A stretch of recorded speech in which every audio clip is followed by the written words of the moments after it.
Dawah. What you read about, primarily about Ibrahim alayhi salam, is dawah. Yunus, dawah. Isa, dawah. Musa, dawah. The story that you are reading about in the Quran, of course Musa is also a lot about how he led his people.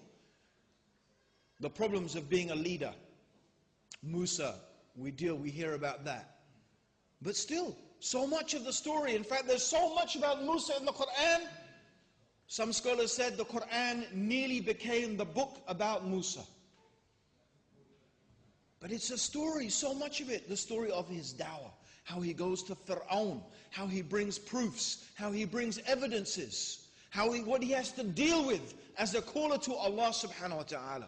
And in reality, my brothers and sisters, the life of the Prophet sallallahu alaihi wasallam for 13 years in Mecca, before any rules or regulations were revealed, only the prayer is the only worship that was institutionalized before Medina. So therefore, what was all of those 13 years in Medina? It was all about dawah. But you know what, brothers and sisters? If you look at the Muslims today in England, you would think that the whole of the stories in the Quran was about halal meat. That's what you think. You think being a Muslim is about how halal is my meat. Yeah, that's what you think. And, building a dome and a minaret on our masjid. Maybe you think that's the whole of what Islam is all about. You wouldn't have thought that would anyone look at the Muslims in the UK today and say, looking at their book, there must be a lot about calling people who are not yet Muslim to Islam in it. Because if you read the Quran a lot, you will be compelled to behave in the way that the Quran is inculcating into us. When you read about the prophets and the lives of the prophets, you want to be like them, you'd want to emulate them, because those stories are there to inspire you, to motivate you. But if you don't read it, if you never pick it up in a language you can understand, you just wrap it up and put it on a cloth and read it for dead people, how is it going to inspire you? How is it going to move you? Of course we will never be the ummah that is supposed to be inspired by this book if we don't read it and we don't understand it. Now let me ask you another question. Isn't it true that there are no more prophets after Muhammad sallallahu alaihi wasallam? Yes or no? Are you sure there's not going to be another prophet? Ghulam Mirza Ahmed of Qadian maybe? Elijah Muhammad? No? Any more? Huh? No, there's no more prophets. Rasulullah sallallahu alayhi wasallam is Khatam al-Nabiyyin. He is the seal of the messengers, and as the Prophet sallallahu alayhi wasallam said, I am the final messenger, and there will be no more messengers after me. So if Muhammad sallallahu alayhi wasallam is the final messenger, you tell me, upon whom does the duty and obligation lie to pass on the message of Islam? If the Prophet sallallahu, if there are no more prophets, who has to take that responsibility? Huh? Who has to take that responsibility? Yeah, I want it a bit more personal. Who has to take the responsibility? Okay, I want to hear you all say it. Us. Yeah, you, every single one of you. You have that responsibility. Us, not the ummah. Don't externalize it. That's nice, isn't it? Oh, the ummah. I mean, that's a part of it, but the ummah, right? Yeah?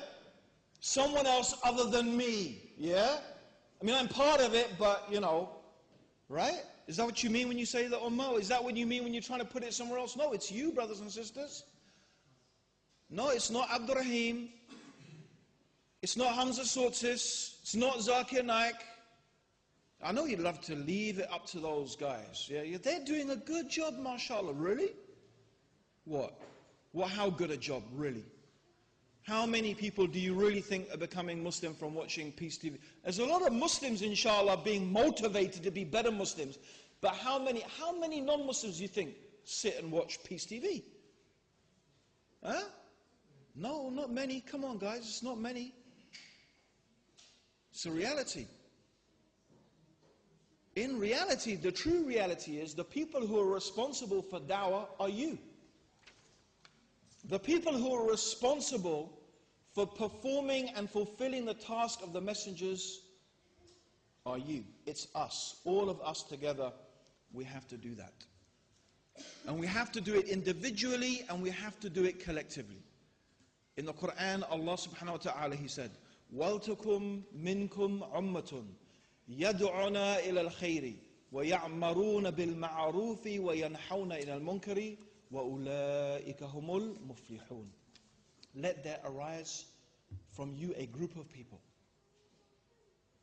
Let there arise from you a group of people, calling to all that is good, enjoining what is right and forbidding what is wrong, and they are the successful ones.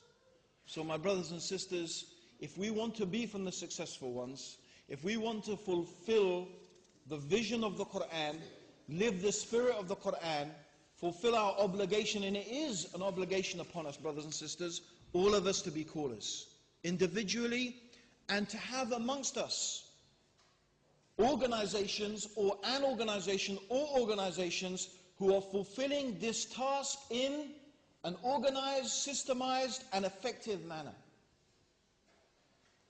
That is something that is fard al-kifaya. We need to have people, individuals, and organizations who are fulfilling this role and this duty and this obligation in a manner that is truly effective and in a manner that is truly befitting this religion and that reflects the efforts and the patience and the struggles of those prophets